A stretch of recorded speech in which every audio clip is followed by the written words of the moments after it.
Hello, my name is Richard Diver, and I'm joined by my colleague Rin Ure, author of the SOC Process Framework. This is video 5 in an 8-part series. In this video, we're going to take a deep dive into the operational processes and procedures section of the SOC Process Framework. We recommend that you follow along, so open the workbook in your own Azure Sentinel instance. If you haven't done that, stop the video, go do that, come back to the video. Okay, hopefully you're back now.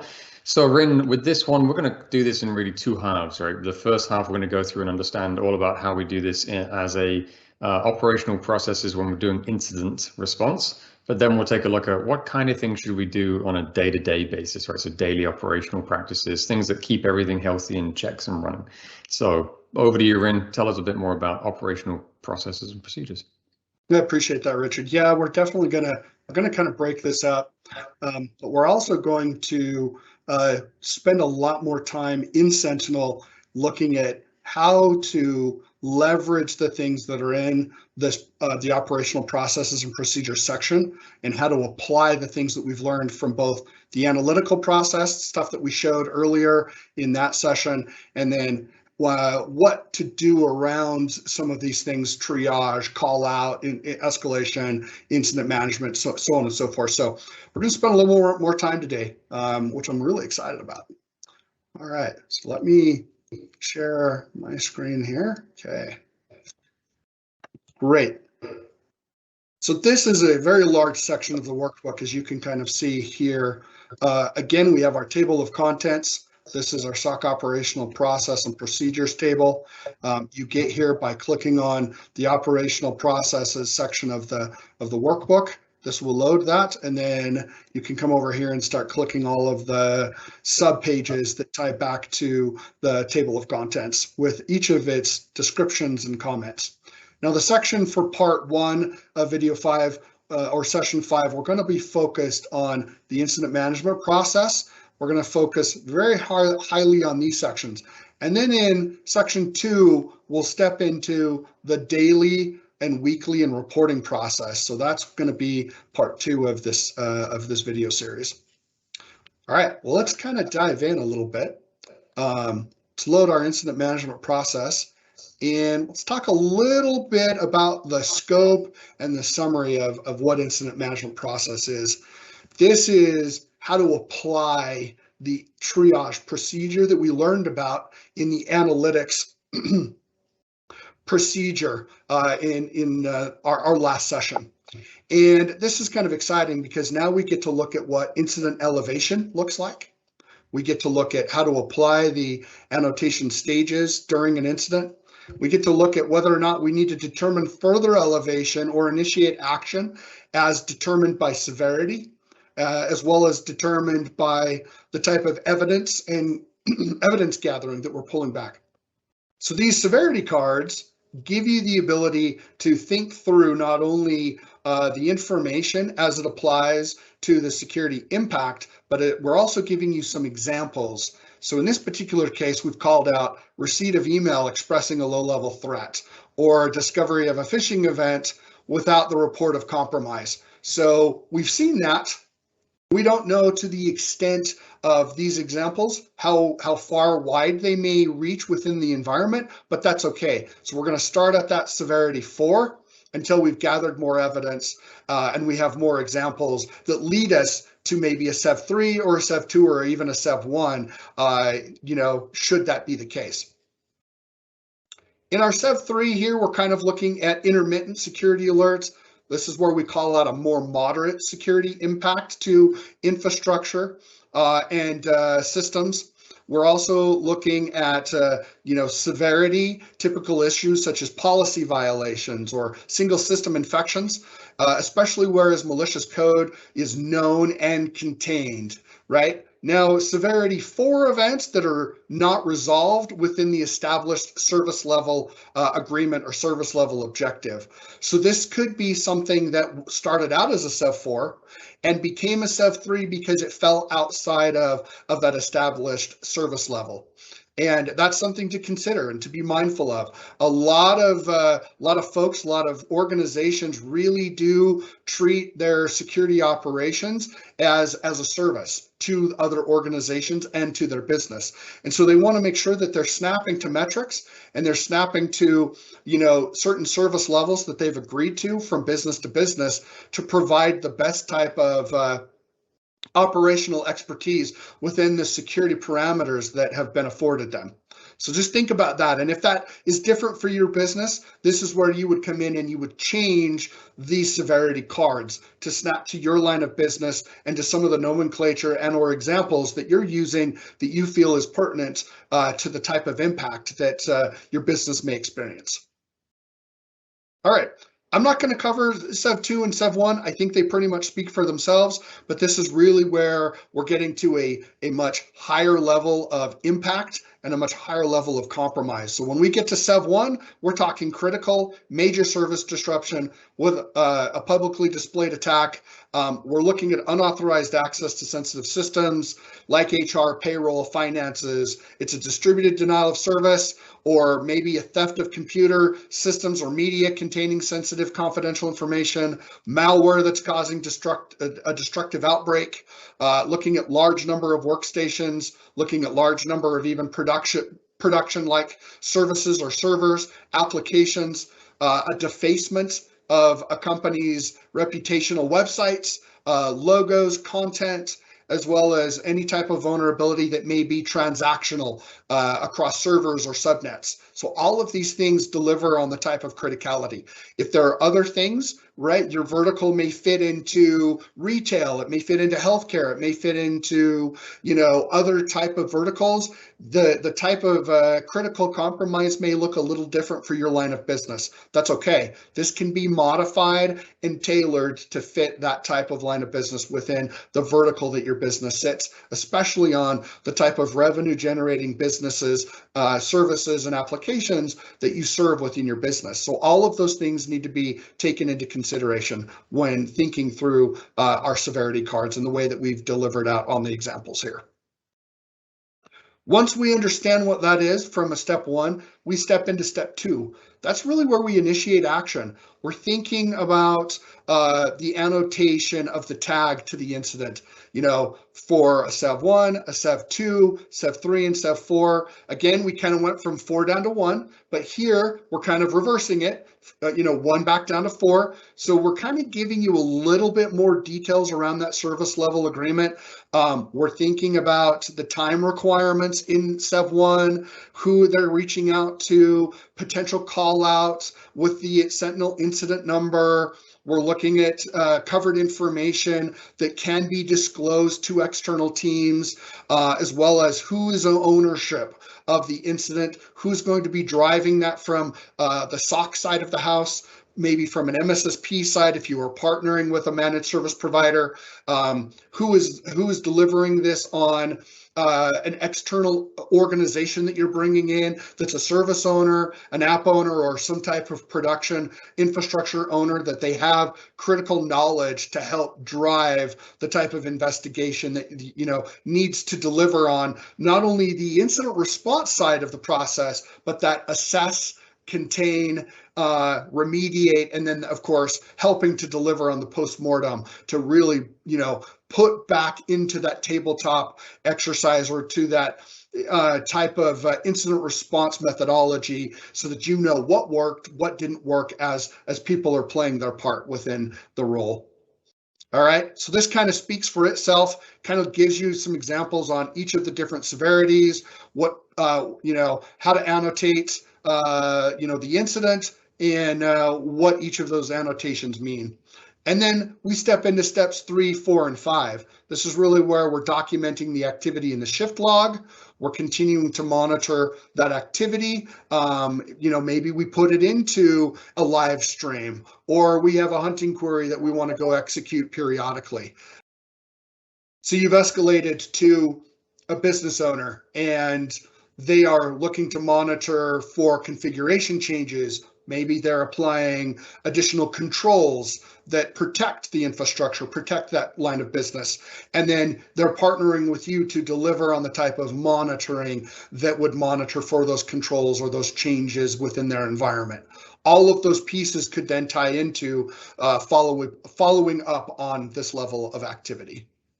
And of course, all of these pieces, right, really ties into ownership around the SOC manager, who is partnering with each of these to deliver on how this process is owned and operated on throughout both the SOC as well as external organizations within the business itself. All right, so we've done a lot on the kind of talking through some of this. Now let's kind of talk a little bit about call out and escalation. When we get into the incident management procedure, we're going to kind of dive into the tool itself into Sentinel. We're going to show you how to apply the incident management procedure and the crisis response and call out escalation. But for now, we're going to talk about it again as it pertains to the workbook, and then we'll do some additional demonstration. So this is call out escalation. This is looking at how the on-duty SOC analyst is going to complete the incident triage procedure, how they're going to determine what is called out and what is warranted as far as evidence shared. This procedure is going to define how the SOC is going to notify the incident response team and pull them in as as in recognition of the incident, and maybe even become incident owner. Any severity that needs to be applied, whether that's SEV 1 or SEV 2, SEV 3 or 4, but in this case, we're calling out that SEV 1 and SEV 2 always should be escalated to the incident response team as a first point of contact. If this changes for your line of business, this is where you would change that. This procedure then falls under the incident management process, and after you do that call out, right, you want to make sure that you're annotating the incident, you're tagging it with the proper stage for any senior analyst escalations and or incident response analyst escalation as you hand over that incident within Azure Sentinel's Incident Blade. We have a couple things here. We've got our flash notification. So this kind of gives you an idea of what a flash notification could look like. This is an example. If you feel that you want to change this up, make modifications to this, please feel free to do so. But in here, we have kind of the time, that's that time generated, along with the Azure Sentinel incident number. We want to track that, right? We want to make sure that we're keeping that goes into our shift log. And we're also tying that back to our war room if necessary, or any other call outs, whether they be via Teams, email, or what type of call out, procedure or method that you're going to use within your line of business. A summary of what happened. Risk, why do we care? Why is this important to the business? Actions, escalations, what was done, what has been done. Is there information that could still be pulled together or that you're waiting on? What escalations have occurred? And then who is delivering on this incident? Name, possibly phone number, Teams or email, whatever the case may be. But again, this kind of gives you an example of what that flash notification looks like as you deliver on an escalation or call out to a particular incident that needs to be looked at more closely.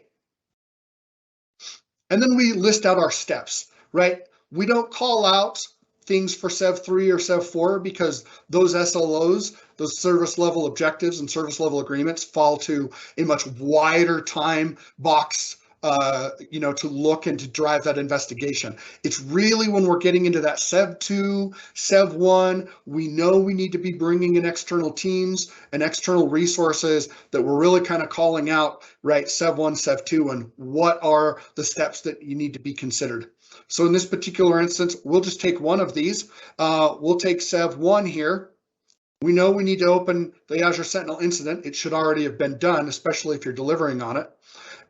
We need to be making sure that we're following that incident management procedure. We're notifying the incident response team, whether that's over Teams, email or telephone, whatever that may look like for your business. Maybe it's over IRC chat, whatever. Following that notification through the right response method. Waiting 10 minutes for acknowledgement, stepping into on call, on duty IR team members as messages and being tagged, waiting for more 5 minutes, right? Calling the on duty, back up again, waiting 5 minutes, call incident response management, and continue to cycle until acknowledgement is received, right? Once that acknowledge is received, then stepping in and understanding what they're going to ask you to do, right? So once you do get an incident responder on the team, they're probably going to ask you to spin up a war room. They're probably going to ask you to pull in, additional resources, but they now lead on that incident side, right? That's really the goal is you're handing that off as an analyst, and you are helping them so that they know what these pieces are, and then they can take that and they can run with it. But they're partnering with you. You're going to help provide additional context, resources, leveraging the tool, and we're going to get into some of that here during our demonstration. And then again, we're calling out the process owner. So each of the pieces that you see here, the SOC owner or the SOC manager would own this, right? In conjunction with the business owners. So partnering with the business owners, coming up with what that play is, that playbook looks like as we're doing incident response and call out an escalation. Again, snapping to the do no harm methodology so that everyone knows their part and everyone knows how to come in and provide their level of excellence during this type of an investigation. All right, now let's get to the fun. Incident management procedure. This is really where we're going to talk a lot about Sentinel. We're going to talk about the incident blade inside Sentinel. I'm going to do a lot of demonstrations and really kind of walk through a lot of the pieces here, but we can see SOC incidents, new, active, SOC assigned, IR assigned and tagged, external assigned and tagged, if it's closed, what type of nomenclature was used around closed, and really kind of get into some of these pieces. And so the workbook has a lot of screenshots in it, but rather than getting into the screenshots and really kind of showing you this section through the workbook itself, we want to now kind of dive into the demonstration portion of our incident management procedure. So Rin, yes, just to ask on a question on that one. That list there that you had, that's really when let me go back to the example of partners, MSSPs, when we're looking for not just a customer implementing this themselves and their team, but it applies to anybody, but especially as a partner. If they have hundreds of tickets open for lots of different customers or investigations, this is how they get to decide what type of ticket it was, especially when it was closed and why it was closed. And this should help them go back afterwards and understand how many false positives are we getting, or how many times did we have tickets created but didn't really have any risk. And then they can go back and look at other procedures and decide, do we have the right detections? How much time is my operator spending on different things they shouldn't be spending time on? And so really, even though it's important during an incident to do all this, accurate recording of the incident itself and why it was opened or closed later on helps the management team make better decisions in the future of the SOC, correct? Absolutely. And I love that you called out some of the distinction there, because we want to be able to identify noise or things that are taking the SOC away from their day-to-day because it's too noisy. It's not really beneficial, right? There's a lot of things. Maybe there's insufficient data. There's a lot of false positives, right?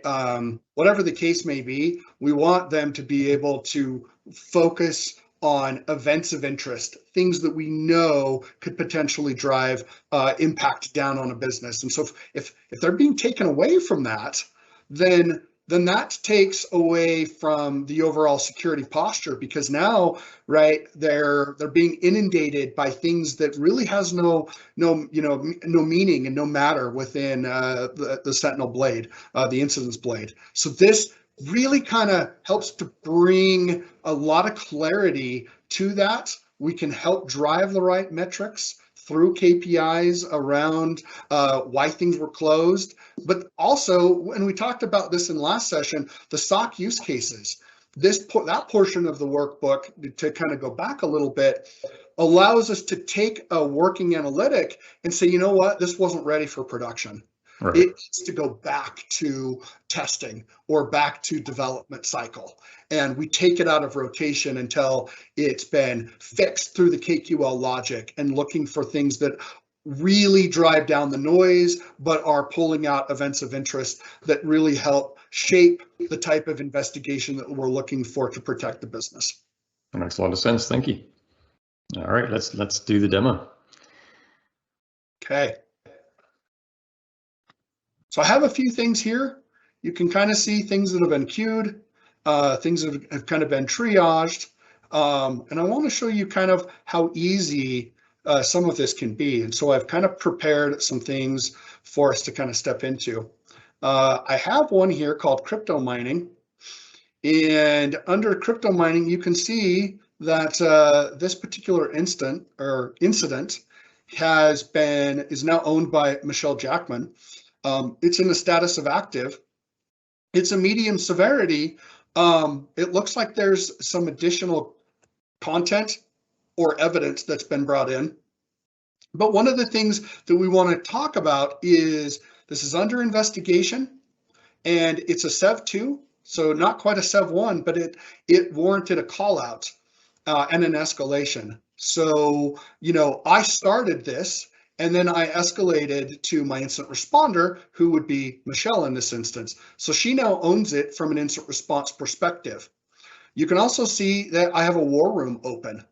And what Sentinel has done is we have integrated the incident blade with Teams so that you can create an encrypted channel between the incident in Sentinel and Teams, and then allow you to be able to upload files to that Teams channel, because Teams supports OneDrive under the hood to store any additional artifacts and things that you're delivering on. Maybe you have a OneNote that you're keeping additional stuff. You're bringing in external teams. Guess what? Now all of those teams can participate in this war room, and they all know where this is. How to access the war room. They can do it through the incident portal, or I've also added a link to it in the comment section. Also in the comment section, there's been a lot that's been kind of kicked off, and to kind of show you how this works is what I've done is I've updated my tags. You can see here that in this particular case, I need to now say escalated to IR. And now we've tagged that, so it's escalated to IR. It's still a Sev 2. It's under investigation. IR now owns it, as you can see by here. But you can see I've got a lot of stuff that I've tied in and some automation that is played. So we have a get IP reputation to go pull back some additional knowledge around the IPs that we've seen from this. This is some crypto mining activity. It's on an asset that lives within our Azure stack. So it's an Azure VM. And then what we also need to know is, what actions as an analyst do I take in regards to the crypto mining activity? Well, that's what's really cool, is we have a couple of really exciting features that tie into the SOC process framework. One of those features is the playbook. And the playbook is the Get SOC Actions playbook, as you see here. You can see that this was run a couple of days ago. You can see that it did a lookup to see if I had known steps pertaining to this type of an incident. So this incident has clearly been onboarded, not only from from an analytic perspective, but also onboarded through Azure Defender. And so that came through. Azure Defender is aware of the crypto mining activity. It sent it through. And then I was able to kick off the SOC Actions playbook, as well as the Get IP Reputation playbook, to really start my incident response process. So I set it to under investigation. This was the first tag I added. I removed the queued and the triage because I took ownership of it. And then once I had more additional information as pertaining to the comments that you see here, I quickly started to realize that this needed some additional eyes. How did I determine that? Well, I did that through the investigation graph. So in the investigation graph, I can look at the type of events as it pertains to this, and I can then build out additional relationships to the IP addresses in question regarding this crypto mining. I'm looking for more evidence that supports that the IP address, right, that was communicated to from the BB Ubuntu machine was nefarious, right? Is this a malicious IP? So that's really what I was doing, is driving more of a relationship and of evidence gathering before I made that determination that, oh yeah, you know what, I need to escalate. I need to do something more than what I've already done. So as a level 2 analyst, right, a level 1 analyst did that queued, did that triage, said, hey, Rin, you're a level 2 analyst. You need to dive into this deeper. So that's really what I've been doing. Changed the queued and triaged out on my stages, and started adding those additional stages, because that's part of that workflow from level 1 to level 2 to an escalation within my incident response team. You can see here I've gathered some additional evidence here. I know that this came from VirusTotal. When I click on it, I can see that it is a known threat from the threat intel from VirusTotal. It's a malicious IP, 99 associated hash files. I didn't go grab all of them. Instead, I counted them all up and was like, wow, okay, 99. And then I have a bunch of other data sets in here as it pertains to this bookmark. So I made sure I'm capturing that data and that evidence. So now I kind of have a lot of pieces at play here. When I add my evidence as my bookmark, as you can see, there's my bookmark, my known threat, my malicious IP. When it was tied, it's going to go add those additional entities. So the OVH SAS, that was the owner of the IP, or the internet service provider, if you will, who owns that, where it's coming from, and then a known associated URL that oftentimes will have a redirect and can pull down malicious code. So I'm attaching that as a piece of evidence as an entity type through my bookmark, right? Along with those 99 hashes. If I wanted to go see those, I could go load all of those up within that. I could click on investigate. I could go load right the bookmark, and then once I have that bookmark, I can open them up and I can go see. Let's go dive in to. Notice I'm still in incident and investigation, but I'm pulling up all of the evidence that we captured in that bookmark as it pertains to the query results, and right, it was updated by me, and then we can kind of see all of that goodness. And so here's all of our communicating samples, detected URLs, undetected communicating strings. There's a lot of hashes in here. If I want to open up one of these, look at these hashes. So there they all are, right? So just because I didn't capture them doesn't mean that they're lost. It just means that I need to know where they're stored. They're stored in that bookmark as a part of that evidentiary package that I've attached to my Graph UI and to my overall incident, right? It's part of that piece so that we can see all of that together.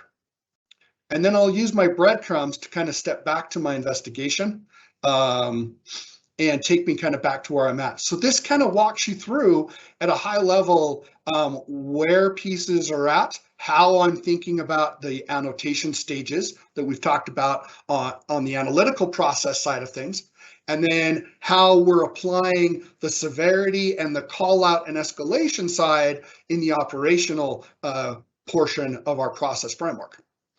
The last piece that I kind of want to talk a little bit about is our incident team. And this is our war room. This is kind of a piece of where that lives. And so I'm going to go ahead and use the app instead. It'll just be easier to show you kind of how this is tied together. But when you open Teams, you can either use the web or you can use the application itself. But you can see there's my crypto mining activity. And then I have a general. This is also where I can post files.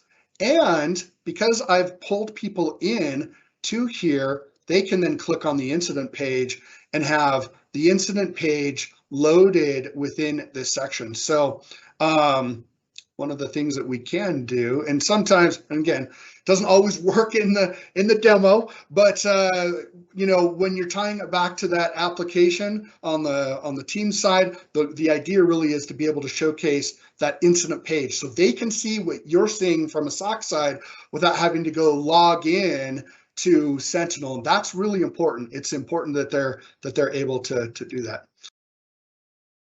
So here I have a new incident open on a general page, and you can see it's giving me a couple of different options. Use the desktop app, go to the site, or reload the tab.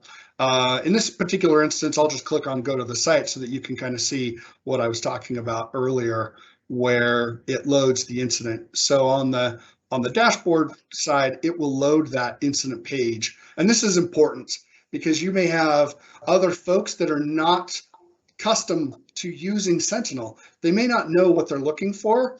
And that's why we've integrated the two together so that anytime you bring in someone from an external team, or if you're leveraging a managed service provider and they've escalated to an incident responder in-house, and then they're bringing in external team members, everyone's on that same page. Right? They know which artifacts, they know scope, they know what it is that they're looking at. They know all of the pieces as they're tied together, what actions have been taken. And that's really what this is to do, is it's to bring that unity around delivering the type of excellence within our incident response process. It's a very interesting use of teams there. I think some companies might be worried about they're trying to minimize how many teams they create, and now you're going to get a new team for every incident. But when you think about it from a SOC analyst perspective, no one's going to see those teams if they're not a member of the team. And so creating the team, spinning up the activity, recording the information, and then when you close the team, you close the incident, you close the team, all of that is retained within OneDrive. Is that correct, Rin?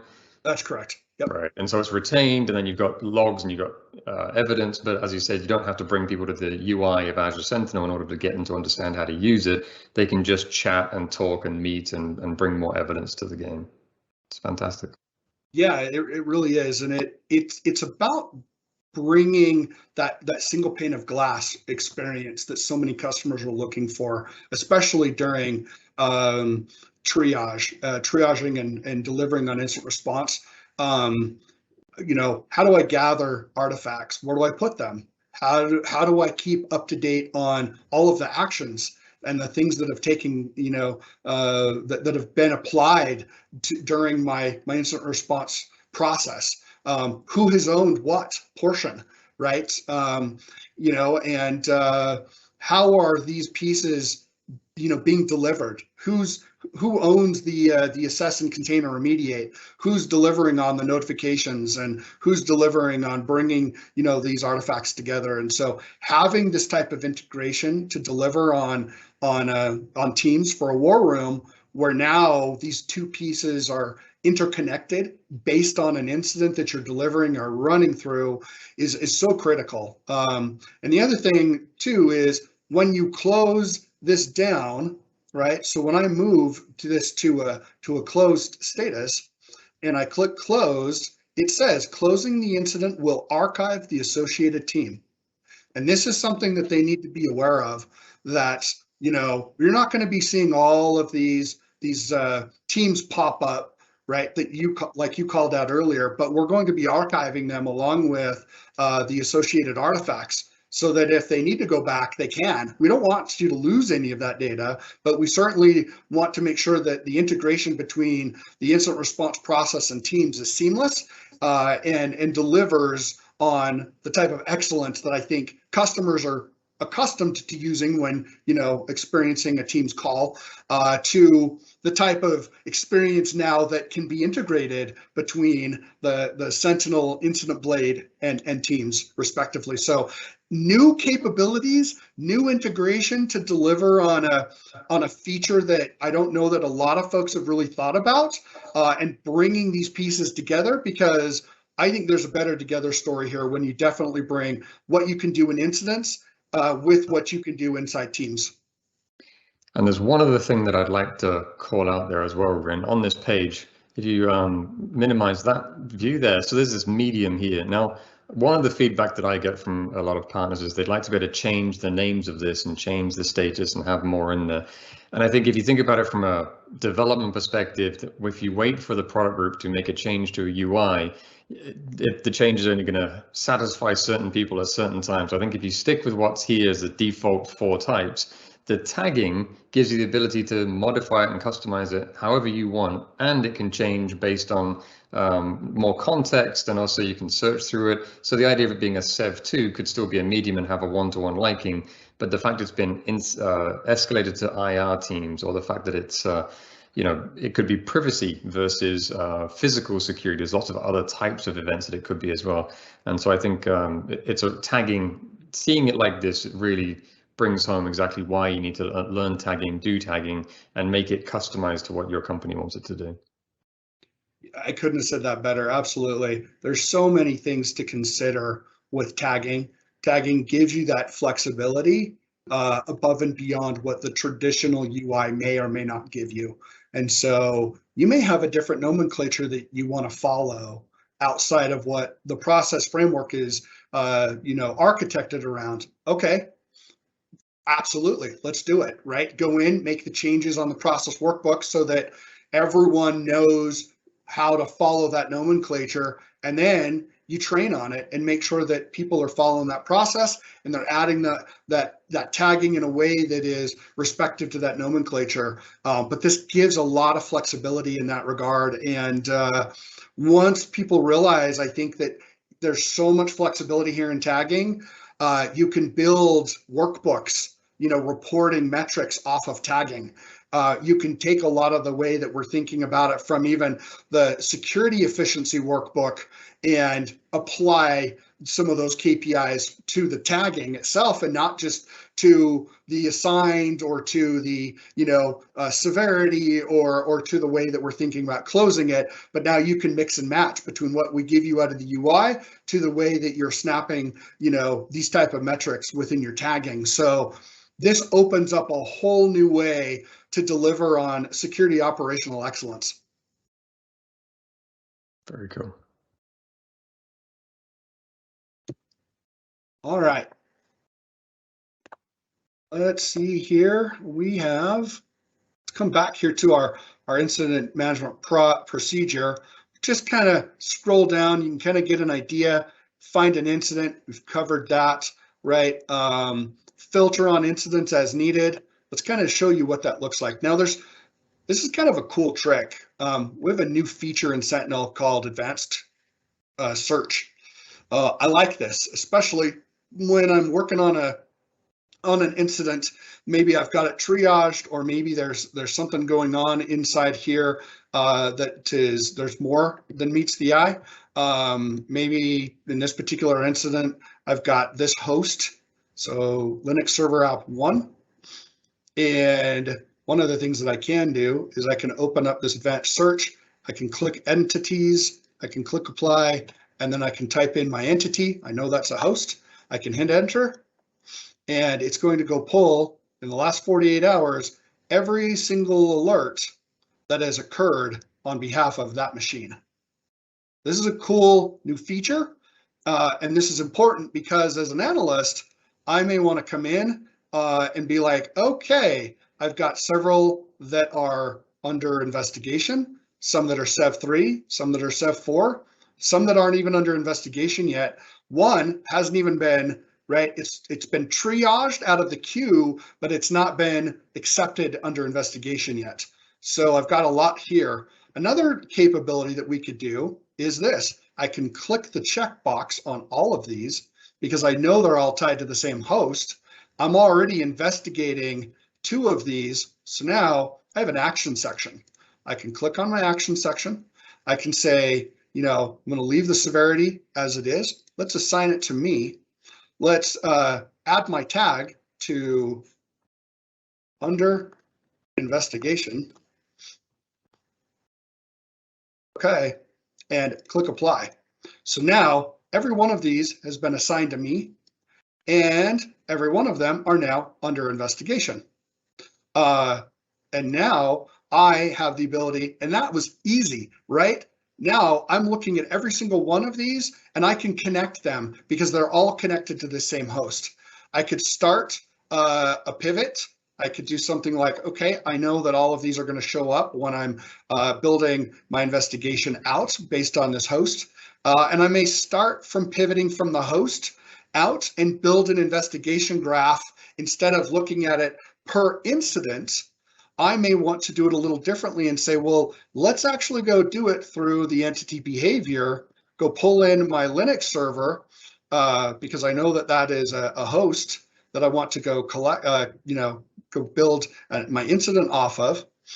And then from there, I can start building out my investigation graph, pulling in bookmarks, pulling in other evidence, mapping it all together, building out my timelines, and doing the things that I know are important. So when I click on my Linux host here, I can see where they are, but I have an investigate button. And this kind of gives me the same look and feel as it would if I started with, from an incident. I'm now pivoting from a host.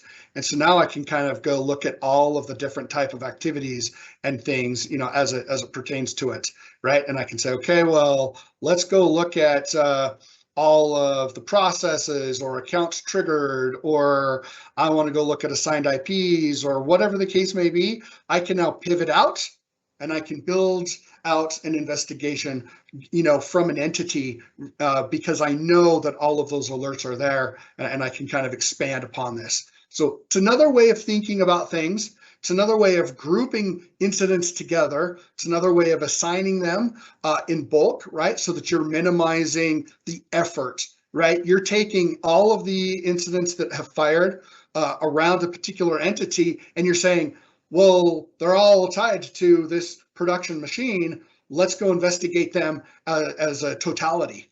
And let's see where there's interconnectivity or interrelationships between the alerts that are fired and the entity itself, right? The host that you're investigating on. It's a new way of thinking about investigating. It's a new way to be able to pivot. And a lot of SIMs today, right, you have to think about rows and columns of data and figure out if the relationships are there and figure out if I need to be able to bring these pieces together. Well, we've taken the guesswork out of that for you.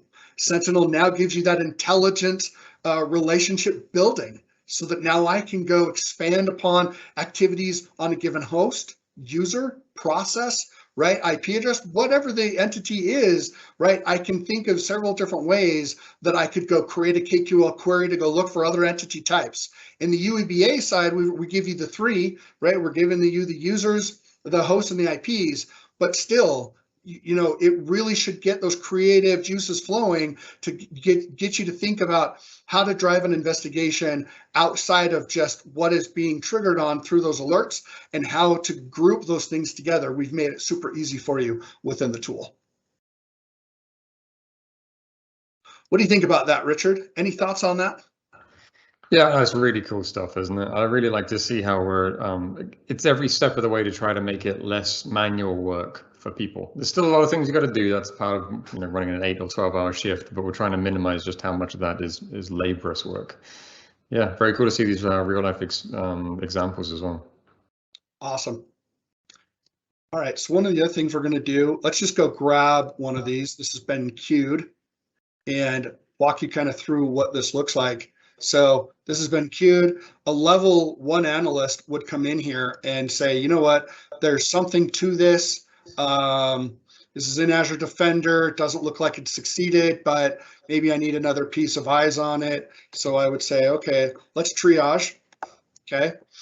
And so we'd set that, and then I would come in and as a level 2 analyst, and I would look for anything that needs to be triaged to associate my name to and really start the investigation process. Once it's been told that I need to triage, I can remove the queued tag because it's no longer queued. It's not in a queue. It's in a triage window where I know it needs to be triaged.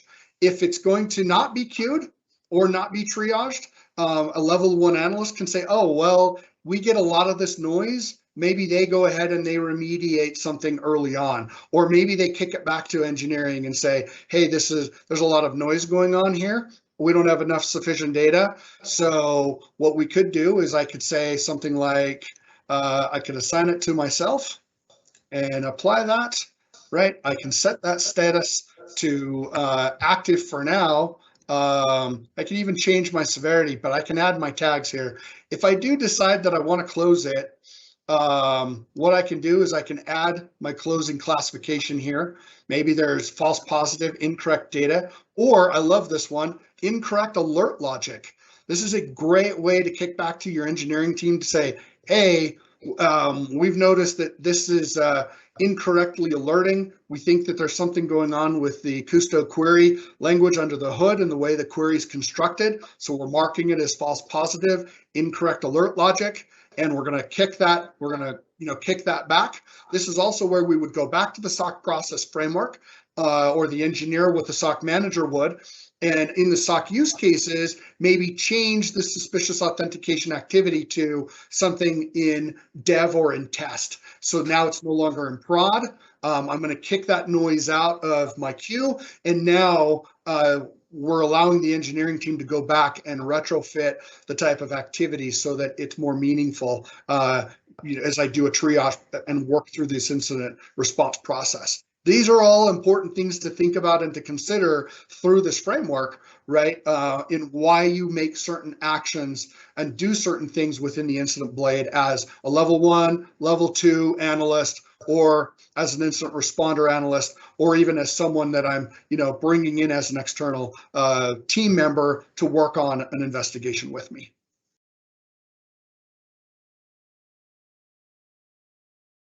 Okay. We talked a little bit more about the procedure. We've covered that. We open an incident. And one of the things that we haven't really highlighted is that bookmarking section. We did cover it a little bit when I showed you the bookmark portion, but what I didn't show you was how that bookmark was added to Sentinel. And so when we're thinking about the pieces that we want to deliver on and the way that we go about and gathering evidence, let me kind of walk through with you what that looks like. So coming back to our crypto mining example, we'll go look at the full details. We'll go look at this bookmark. This bookmark is tied to events that live within log analytics. That we pulled through a playbook called the Get IP Reputation playbook in this particular case, and we can then deliver on that. So let me actually show you how we pulled that data and where that data lives. So under the events section, again, as we were kind of showing you that bookmark, and we kind of showed you how that bookmark is tied with the hashes. We covered where those hashes are. So in here, we have a query result. So I wanted to show you the query that we ran. And this query right here is pulled together through a couple of things. Again, it's that Get IP Reputation playbook that called that query out in its comments. So if we pull back to the incident and we load the comments, you can see here's the query, this query here, and this query for this IP. What the Get IP Reputation does is it goes out to VirusTotal. It does a lookup based on the IP entity we passed it. It tells us if it's in the database of VirusTotal, great, pull down all of its known association with that IP, store it in log analytics under the custom table VTIP reports, so that then I can go run a query. Why do we do it that way? Is because it's a very, very small set of data, number one. And number two, I want it as evidence. And the only way to go do that and to build that into my investigation graph is through a bookmark. And to create that bookmark, I need something to query on. So I ingest that data. So now it's part of that, but I'm only pulling that in if VirusTotal tells me it knows about that IP. If it doesn't know about it, I'm not ingesting anything, and I don't have to go create a bookmark around it, right? There's no ingestion for that data, but if there is, now I have a way to map that back and build out that relationship. So this is important. The other thing that we didn't really talk a lot about that I kind of want to spend some time on is the relationship between the bookmark and why we're going after the evidence and the recommended actions that you see here. So before we dive into this, let me go back to the investigate and kind of show you what this looks like. So when I click on the bookmark, it's going to load my query. And when I click on the view query results, it's going to load me into the log analytics UI. So here's my query that I ran. Notice I added a couple of extends. I wanted to map a couple additional entities. I wanted a URL and I wanted a host name. So I extended those out, and then you can see there's my host name, right? There's my URL, and there's my IP address as it pertains to VirusTotal. So when I check this, I can then click Add Bookmark. And the beautiful thing about this is this allows me to create my bookmark, and it allows me to, attach all of this evidence based on this query. I can map my accounts, my host, my IP, my URL, my timestamp. I can add additional tags because think about it, it's kind of like an incident, but I'm creating more context around an entity type, in this case an IP, that I didn't know a lot of information about, right? It helps me make a better decision around the context of this IP and why I needed to go to an escalation call out and spin up a war room because of the nefarious activities that are behind this IP. Okay, so just think about all of that, how all of this is built together. But this should kind of give you an idea of how to run that query, how to go, tag that query, and then add it as a bookmark, to your investigation and your incident. Once you've added it, right, it stores it as that bookmark. And now the query that's loaded in the comment section, it's not just a comment anymore. It's a hard factual artifact that we've stitched and weaved together through relationship of a known threat intelligence platform to the data that we have within Sentinel. And we've brought those pieces together through unity and uniformity. So this is exciting, right, from that perspective. What I'd ask here for you, Rin, is perhaps if you've got a team of analysts, some of them are more experienced and senior than the junior ones, perhaps this is a way of the senior analysts would go through and carry out their investigations a bit more ad hoc as they would when they first get going. But as they go through and tag these and bookmark them, what they're really doing is showing the next analyst along how they did it and what they did, so they can then teach and learn how to do that. And again, that leads to future processes to say, here's how you can do it quicker next time.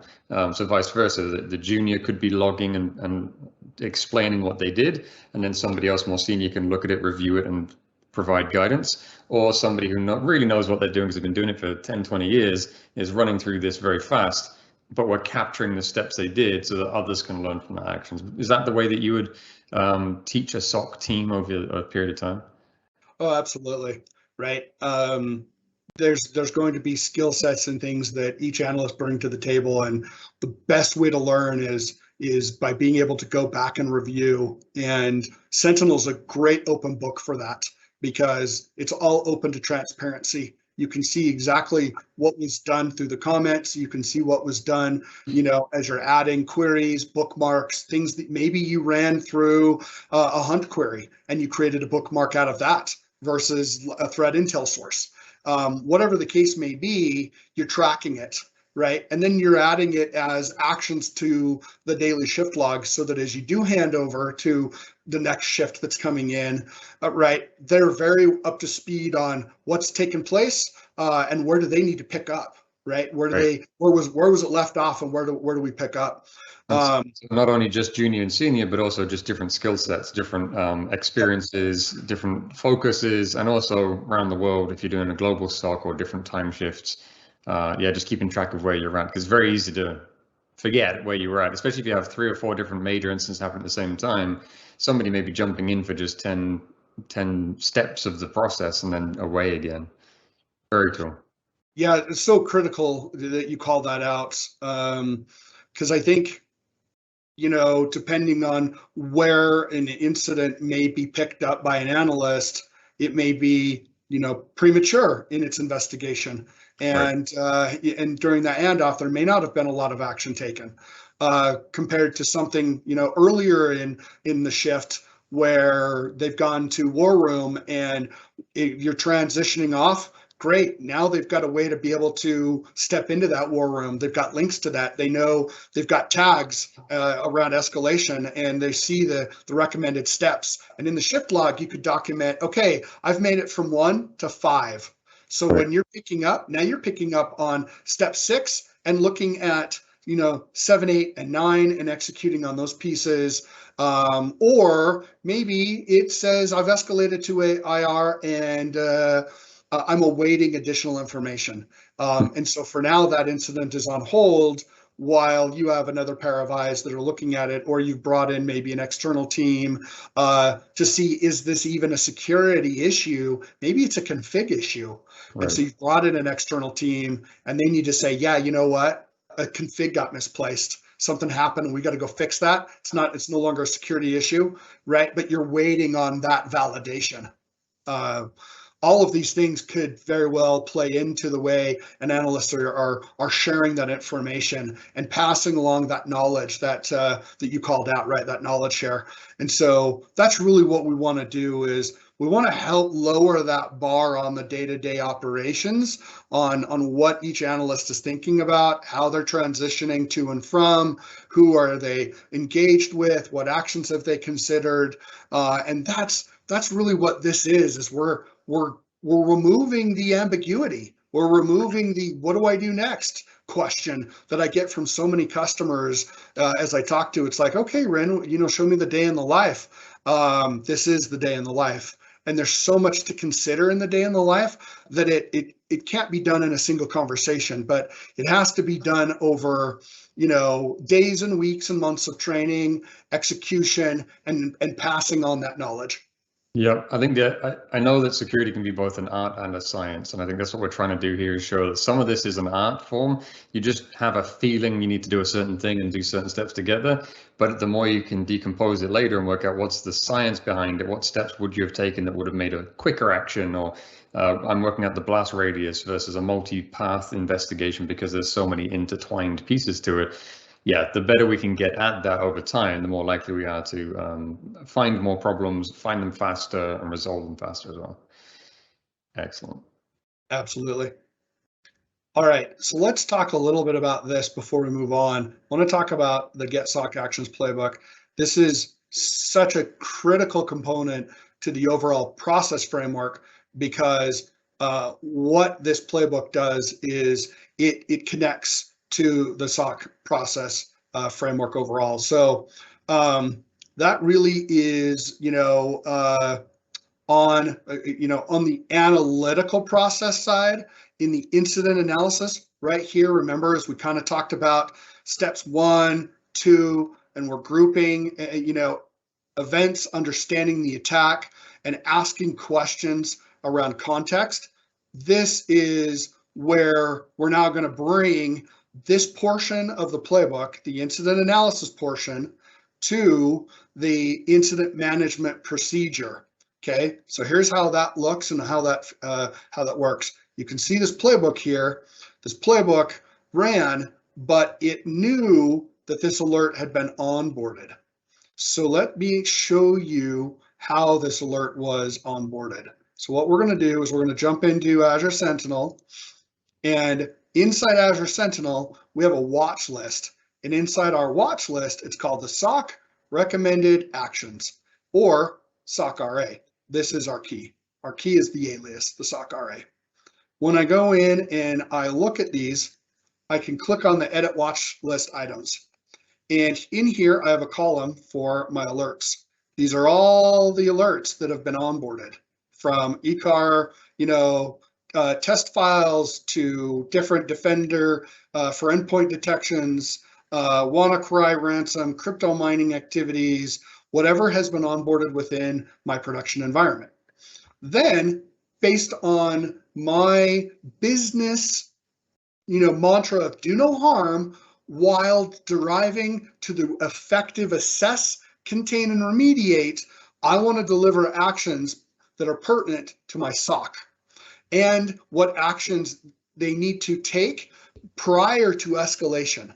So that's really what this is designed to do, is this watch list of items allows a playbook to go see if an alert has been onboarded. And if it has, it goes and it grabs all of the steps, step-by-step instructions, including any URLs or other details as it pertains to that incident or to that alert, along with a date of when it was added or updated or modified. So you can see some of these were added later, some of these were recently modified, and this is great because now we can keep track of when things are getting updated, modified, and if we need to make a change, we have a quick way to make a change to what's been onboarded as far as our incident response actions we want an analyst to take. So that then takes me back into this portion where we now know where this data came from. This playbook pulled for the crypto mining activity these 11 steps. How is it pulling those 11 steps? Well, you can see right here, there's the crypto mining alert, and there's our 11 steps. So that playbook went and did a lookup for this watch list and saw that it was onboarded, and it loaded all of these, okay? So the question then is, Richard, what happens, and I get this all the time, what happens when you have an alert that has not been onboarded to a recommended actions, but has been onboarded from SOC engineering and SOC management? Maybe it's, kind of an open-ended alert or something that needs additional context around. Well, we thought about that as well. And so in the playbook, when we're inside the incident portal, right, and I'm going to go grab one of these and run this for you. Let's go look at rare. Actually, let's go look at potential insider risk. I don't think this one's been onboarded. I'm pretty sure it hasn't. We'll let this do its validation. But one of the things that we can do with this then is the playbook is going to go to that incident analysis portion of the process framework. Remember the incident analysis? It's asking us about the context and questions and root cause, analysis to consider. All of those pieces are important. So what we'll do here is we'll open up this particular alert.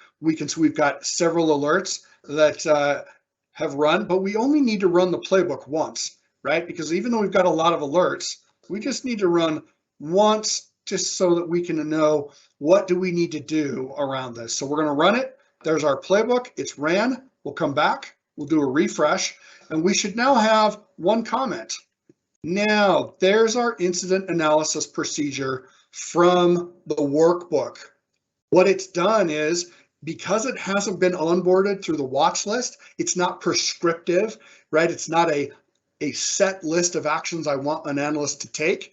Instead, this is more of that open-ended, hey, I need you to be thinking about things. It's going to go grab that incident analysis procedures from the workbook, and it's going to go load steps 1, 2, 3, and all of the questions and the things that they need to answer, as well as what actions that need to be determined and any workflow procedures that they need to consider around updates, tagging, right? You need to apply the appropriate annotation stages, reporting incidents, bookmarks, adding anything to the shift logs, escalating incidents to your IR team, and using that tagging within the incident. So everything we've covered to date really is a culmination of the incident analysis procedure as it pertains to the Get SOC Actions playbook, along with a way to prescriptively add SOC actions. So now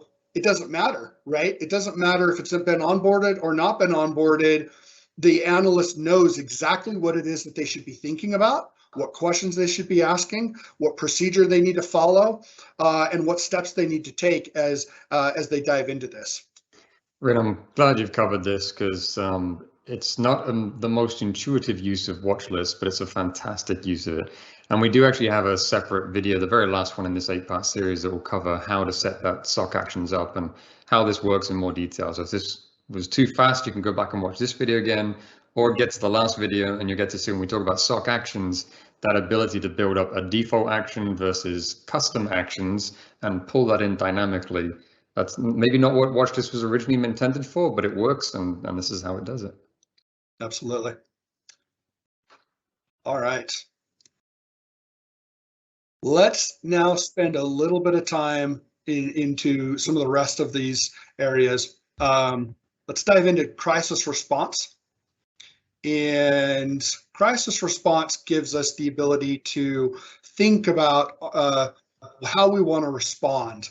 And this is a culmination of that do no harm mantra, pulling in external teams, pulling in service owners, right? Pulling in teams to notify across the organization and what that looks like. So it's about gathering information, and then it's about escalating those events, those pieces of interest that we know service owners and folks within the external organizations of our business are going to need to know about, right?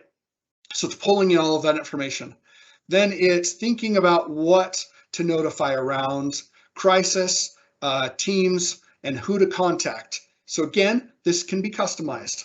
This is kind of how we're thinking about it from a Microsoft perspective, looking at it through viruses and worm outbreak, network intrusion, or a 10+ server compromise, or even workstation compromise, effective DDoS attack, outbound attack on sensitive networks, whether you may fit, maybe it's not commercial, maybe you fit into a government vertical, what that might look like, who to contact on that side, and then anything that is a serious impact to any one of your business processes. Right? A command center, network team, server team, any external teams, right? So on and so forth. So it's kind of a card, if you will, built into a table within this section. Feel free to customize, modify it to apply it to your business. Something to certainly think about as you're thinking about what those events you want to escalate on, and areas that you certainly want an analyst to consider escalation and that crisis response around. And so this is where you would change this up. You would modify this. You would maybe blow this up, add additional detail to this card. Right? We're just giving you here a handful of examples, but you may have a lot of examples that you want to come in and modify this table and say, okay, when this crisis hits, here is the escalation teams that you're going to be reaching out to, and here's what that might look like. We also have built out a distribution list. Again, you can add field support managers, their email, teams, contact, phone contact, as well as any emergency contacts around the command center, server teams, network teams, applications, and field supports, who their manager's line might be if you don't get an acknowledgement when you're trying to meet a service level objective, and so calling those pieces out as well. And then information coordination. This is really where, when you step into that SOC war room, right, how are you going to coordinate that information? So Teams gives you a great ability to cross collaborate as well as to coordinate, because now people can upload data. They can share things into a OneNote. You can open a OneNote for that particular incident. You can add all of the, conversational pieces over Teams as you bring in additional folks to work on the incident. So you're thinking about it from that perspective. Maybe that Teams incident, as you spun that up through Sentinel, they may need to join by bridge, by phone. And so being able to give them, access to that so that they're calling in, maybe they're remote, maybe they're in a car, but they've got that contextual knowledge that you need. And so they're on call, they've acknowledged, they know they need to join, they've joined, I've been there as part of our incident response team internal at Microsoft. I've been on call, I've received those pager duty notifications, and it's like, doesn't matter what you're doing or where you are, you hop on that bridge. you join that call and you start to participate as people are asking you questions, and you give that contextual knowledge that you may have. SOC War Room, we showed this. We really kind of demonstrated what this looks like from a Teams Sentinel incident collaboration and that union of these services, that better together story, what that might look like. You may have other applications that you may want to use to drive a SOC War Room. Fantastic, right? Make sure that you're putting that in here. Make sure that you're letting everyone know what the de facto communication services that you guys want to use. Right, we're calling out Teams because the integration is there for you. We're trying to make it easier for any of our customers who are leveraging Sentinel to immediately integrate and not have to think about what service they want to use, right? That integration is built in for you. And then crisis remediation. This is kind of that final step. It's that step to identifying a solution and working together to follow that mantra of do no harm. You're bringing in all of the external resources, that contextual knowledge, and you're carrying that out across the team that owns the devices, that owns the production services or applications. They understand how to mitigate the crisis or the risk. So they're working with you to give you those steps. They may be hands-on keyboard, right? Your documentation at this point. As an analyst, you're recording, you're asking questions, you're giving contextual knowledge based on what you've collected, what's been alerted on, but they're giving you back contextual knowledge around how to mitigate that crisis, how to tie in to external parties if necessary. You know, if an application or a service, works with other folks outside of their business, and how to bring those folks in. And then assist in further monitoring around that crisis and coordinating among teams until a resolution is implemented, until you can call it remediated and move that to a status of closed. What does long-term incidents involve, right? It may involve bringing in several teams to require multi-team collaboration, as well as multi-team rotation, and bringing those folks together so that everyone has that contextual knowledge and is up to speed on the incident. And then a rotating schedule until that crisis is resolved, right? That's where the shift log is so important. Having a war room is so important. You're recording all of this information, you're sharing that knowledge, you're recording those artifacts, maybe additional things, maybe you're being asked to go research something else. You come back with those findings, you share that, everyone understands what that finding means or represents, and then additional actions are called upon or are chosen until some type of a remediation and a complete response is taken care of for this incident. This kind of gives you a breakdown of what this looks like around crisis response and remediation. Shift log management.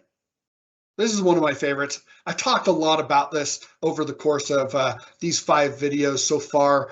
I cannot begin to articulate how important shift log entries are, being able to document the shifts and the logs and the activities as you're working an incident. What have you done? What hasn't been done? And really calling in all of the different entity types and evidence. So really what this page is it's to give you an example. So we're going to blow this up a little bit so you can kind of see how this is what an example shift log looks like. So I have a date. I've got an analyst name. In this case, it's my name. We have entities here that we've pulled out of the entity page from the investigation itself or the incident. I've got a link to the incident in case an analyst needs a quick link back to the portal within Sentinel. And then I have my notes and actions. I've got a description of the overall alert and incident that I'm delivering on. The things, right, I've got a timeline, open incident assigned to me. I've tagged the incident with open, sev3 under investigation. I've ran the following playbooks for additional information. I ran my get IP reputation or my get SOC actions. I've followed an incident analysis procedures. I created a bookmark based on additional knowledge I learned around an IP address that I did not previously have that knowledge. And so I've attached that as a relationship entity artifact into my graph UI. So now it becomes part of my entity overall story, and it becomes part of my timeline. And then from there, based on the alert from Azure Security Center, I stepped into additional recommendations, confirmed that detection, and looked to capture a memory dump of infected processes, ran a deep antivirus scan. I may have partnered with other folks on doing a reimage and or rotating credentials of accounts present due to the compromise of the machine. And then from there, adding in to a live session on Azure Sentinel, a monitor to further alerts or further activities on that host to see if I need to do anything else to make sure that it truly has been remediated and taken care of, and then close the incident. This gives a really good example of just one person's entries into the shift log, but you can imagine with shift rotation that you could have multiple analysts providing notes and actions. And so under that date and or time, you may have a date and you may say, okay, time such and such, analyst name Rin, or time such and such, analyst Richard.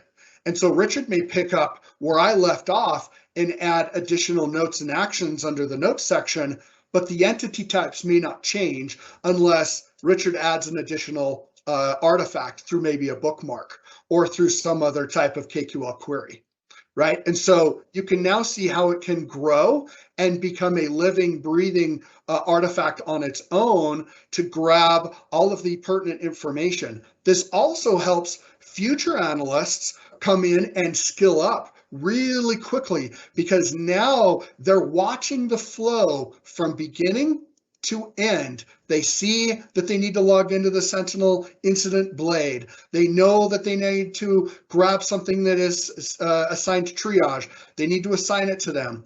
They need to mark it as under investigation. They need to apply a severity. Then they need to run through the incident process analysis and start looking for root cause. They need to start walking through each of the steps that we've covered in these video series, so that you have a deeper appreciation for what each of those analyst roles are going to do and how they're going to track each of that activity within the shift log. Yeah, I think this is fantastic, Rin. I'm thinking back my 20 years ago when I was working on a help desk. This to some people might just seem as more paperwork, if you like. You're like, I just want to get on and do the job. But without having this kind of documented evidence to show other people what you've done, it's very easy to become like the lone wolf. I'm brilliant at what I do, and then they run 100 miles an hour in the right direction. But if the whole team can't understand what they did when they're not around anymore, again, like holidays, or they've left and changed, they got up the career ladder, or they've changed to a different company, anything can happen. It's really from a day-to-day basis, but also, like you said, a long-term growth of the team and the professionalism of the operation needs to grow with it. And this is one of the great ways I think it's going to really help with education, tracking as well. You got somebody wants evidence as to what you did and why you did it. If you end up in an incident and it costs the company millions of dollars, the investigation isn't just what happened from the attacker's perspective, but what happened from my response perspective. Did we do everything we could have done to do something faster, notify the right people, do things at the right time? And if you've got evidence here to say you did, it kind of covers your own back as well, a little bit, to say, look, I did what I was told to do, and I did the job the best way I can. It could have been better, but I did what I was meant to do. And it's very important, I think, as we go forwards in time, and we think about the kind of attacks we're talking in the future and the kind of size of security teams getting larger and larger. This is a great place to invest time and effort in really just maturing the growth of your SOC operations. Yeah, I totally agree. I think this is where so many security teams fail. They fail to document, they fail to understand their processes and procedures, and then they fail to execute on those processes and procedures. And the best way to be able to know whether or not those processes and procedures were successful was through the documentation process, or that phase of, here's what I did, here's why I did it. And so without this portion of the process framework, so many security teams, they don't succeed. because they're not keeping track of where they need to build maturity, where things fell down, and where, when they're looking at a post-mortem of an incident, where things could have been improved. Oh, I didn't have this data. I should have, but we didn't have it. We didn't alert on it. And it's very hard to want to do documentation when you're in the middle of a firefight. You don't want to have to write the notes down, but again, you've got to know how many firefighters did I send into the building? Did they all come back out again? These are the kind of trying to relate it back to some other area of life where it's really important to understand what you're doing as you're doing it, because at some point someone's going to ask you. I've been there and done the 24-hour shift. You're trying to bring Active Directory back up. The company's on its knees until you finish the job, and the last thing you want to do at 9 o'clock in the morning when you've been awake for 24 hours trying to solve a problem is explain it to somebody else who has no idea of the decisions you made and why you decided a forest recovery was a great idea, right? It solved the problem. But the decisions leading up to why I did a forest recovery, I didn't want to explain that at 9 a.m., but that's what you have to do. And I think if you haven't been in those kind of situations before, it's just very tough to understand why this stuff is super important to get right. And otherwise, you're just playing whack-a-mole. You're just hitting those incidents, you're closing them, you're resolving them, and you leave the shift and you go home. If you don't take that little bit of time to reflect afterwards onto, did I do a good job today? You might not do a better job tomorrow. So, yeah. Absolutely. So these next three sections, Richard, really they're pretty light. This is more about just, schedules and calling out certain things that tie back to the incident management process. So, we'll at a high level, we're going to cover, phone bridge details, vulnerability scanning schedule. This is huge. I can't even begin to tell you how many times we saw something, an alert come through, and it was tied back to a vulnerability scan. And it just created white noise. And it was like, really? Okay, we need to go remediate that. We need to go figure that out. So understanding that is step one. Building, this type of schedule into the framework is step two. And then putting that schedule into play when triaging incidents is step three. Really big portion of making sure that you're quieting that noise is tying back to this. And then last but not least is the IP and domain block listing. And this is really kind of where we get into that watch list section. We hinted to it with the SOC recommended actions, but now we're going to actually look at watch lists from a more practical perspective of, oh, I want to know about this IP or this domain, or I don't want to alert on these, or I do want to alert on these. And so building some of that capabilities into the Sentinel alert and triage process. So without further ado, the phone bridge and details, you can see here, pretty small section. It's more of a placeholder. This is, if you want to load, phone bridge details, you could even rename it to Teams, right? Teams bridge details, and say whatever the case, whatever. If you have bridges though that you want to leverage for for your SOC war room, you could do that as well. I know at internal Microsoft, even before Teams and some of the security stuff that we were doing, we did have a bridge, and we leveraged our bridges pretty heavily. And so we had a team that would spin those bridges up and then would notify us what the bridges were as they're pulling us all in. If that is how you operate today, there's a placeholder for you to continue to operate in that manner. Or if you want to change this out and make this more on the team side and say, okay, well, I've got all of these contacts, these folks that I know need to be brought in. These are what that team's bridge details might look like here. So it's a placeholder. And then, of course, steps on how to join a conference or how to invite other teams to join that conference. So this, it's just high level. Sometimes things like this need to be called out, especially if you're new to the team. And it's like, what does that look like? Okay, well, again, this is a teaching tool. You can come in here and consume that and have that knowledge pretty quickly of, okay, this is what that looks like when we go to escalation. Yeah, I think one of the things I remember from this kind of activity, we're talking about having Teams as your war room.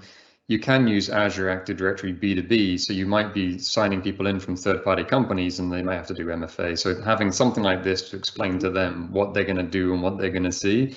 You could be working with an incident response partner. You're going to be inviting them in as guests, so you don't have to create accounts for them. You don't want to have to create user IDs and passwords because that takes too long and too complicated. But you can just invite them in using their email address, and then this is a nice guide for what happens if they can't get in or what happens if there's an issue. This is the place to store that information, not have to go through the help desk to try to solve things. Exactly. Well, Yeah. not that you wouldn't go through the help desk, but you know what I mean. Absolutely. All right, again, another placeholder, fantastic placeholder. This is the vulnerability scanning schedule. So as you're working with, your threat and vulnerability management teams, and they can give you, okay, here's our scanning schedule. Here are, for Contoso apps and widget scanner IP addresses, any servers and scanners and roles and where they may live.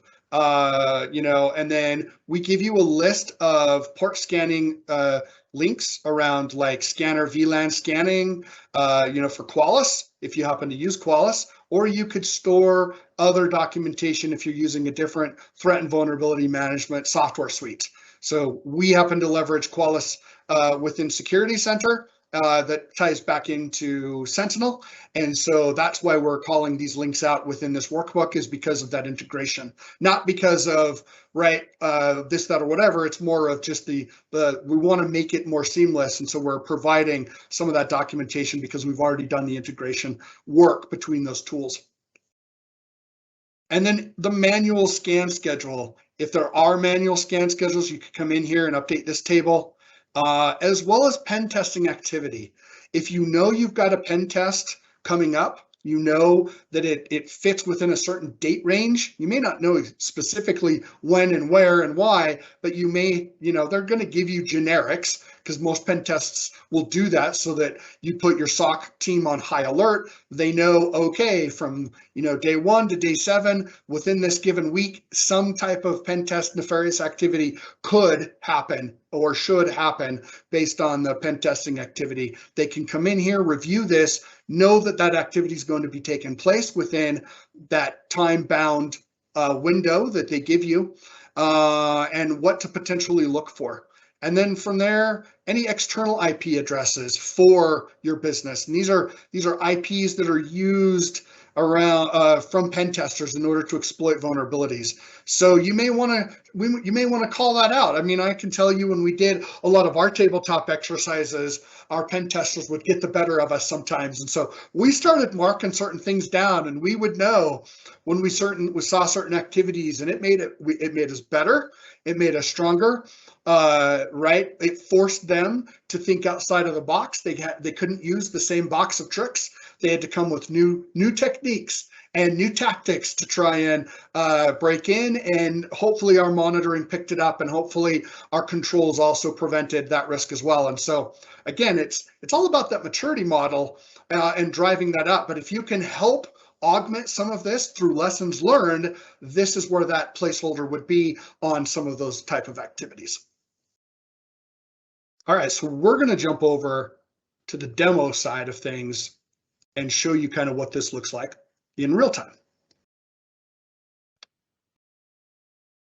So here I have Sentinel watch lists, and you can see I've got quite a few watch lists in here, from workstations to bad IPs to domain controllers. I've got a lot of different things that we're potentially monitoring and doing correlation. Now, one of the things that you can do is you can upload your watch list directly through Add New, and you can edit watch list items that you've already uploaded. But one of the other things that you can do is through API, we give you the ability to automate and upload your files, your flat files as a watch list through an automated method. And so there's a couple of ways to think about that. A watch list really shouldn't be a large amount of data. It's more or less something that you want to watch, you want to monitor, and it can change, right? It is dynamic. It's not static. It's not something that lasts forever. It's dynamic. It's changing. And so we've designed a watch list with that in mind to give you the flexibility and the ability to upload flat files, make any changes that you want on the fly, or to automate them through API. Then once you have these watch lists correlated, right, and this data that's uploaded into watch lists, then we can do something with it. So we're going to come back here to the workbook. You can kind of see the watch list wizard. You can see a lot of the things here that's kind of called out. But one of the reasons that I wanted to kind of scroll down and show you in the workbook, and then we'll try and make this a little bit bigger, is the queries. So the way watch list works is it leverages the _get watch list operator, and then you put in single ticks the alias. Remember we said earlier that the alias is the key? Well, the alias is how you want to call that watch list and go load all of the goodness that you've uploaded into Azure Sentinel Log Analytics. So that's what this is doing, is we're using that operator. We can now see here that we've pulled all of these countries, country names. We've got these item IDs and when it was last updated. So in this particular instance, that's kind of what we're loading in this example. In this example, however, we're also looking at heartbeat. We're taking a look at the heartbeat of, let's say, a device, and the way that that device is live and healthy, and then we want to join that with the watch list. And so we do that quite simply on a left or a right, so the remote IP country to the search key of that device or where that lives. And so now we're matching on that data set. And because that data set is the same, whether it's in the heartbeat data or in the watch list data, we can now correlate on that key. That key in this particular instance is that remote IP country or that search key in the watch list. So we're pulling those pieces together, and then this allows us to put that back into our analytic. All right, so to continue from our get watch list operator, we now have a correlation KQL analytic. And this KQL is looking at heartbeat, and it's combining the data from devices around heartbeat to the data from our watch list. So it kind of gives you an idea that we can then query and key off of a data set that is the same in the heartbeat data as well as in the watch list data. And if it matches, do something. And if it doesn't match, don't do something. So that's really what we want to do here. Now that we know that we can use a watch list operator with an analytic rule, let's step in and show you what that looks like. We can take a watch list, customized very similar to this. We can apply that to our watch list operator to pull that data. And then we can join that data for heartbeat data or other data as it pertains to that type of IP address. And we can mix and match from security events to data type, data events or device events, and really try to drive the type of operational excellence that this KQL query can give us, because now we're correlating the data from a watch list to the data that we know we're going to alert on in our analytic rule. Now it's a better together story because we're bringing those two pieces together.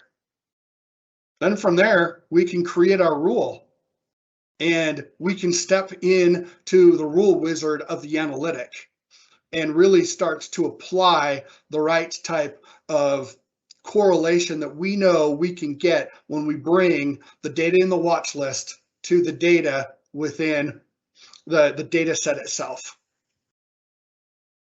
All right, that pretty much concludes this section of operational process and procedures.